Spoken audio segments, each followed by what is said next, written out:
নমস্কার বন্ধুরা, আজ আমরা বানাবো বাইরে খাস্তা ভেতর থেকে চিজে ভরা অল্প সময় তৈরি করা যাবে এক দুর্দান্ত রেসিপি খাস্তা চিজি পটেটো বলস।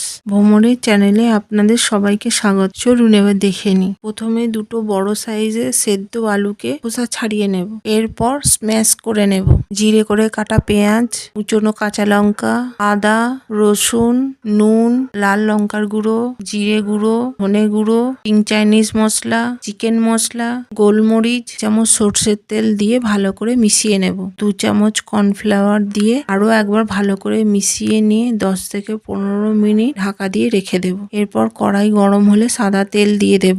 একটা ছোট পাত্রে দুটো ডিম নিয়ে স্বাদ মতো নুন দিয়ে ভালো করে ফেটিয়ে নেব। 15 মিনিট পরে হাতে তেল মাখিয়ে নেব।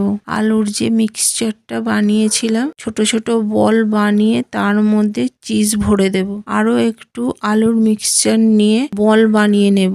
আমি এখানে চিজ স্লাইস নিয়েছি, আপনারা চাইলে অন্য কোনো চিজ ব্যবহার করতে পারেন। এবার ডিমের মধ্যে বলকে ভালোভাবে কোট করে নেব।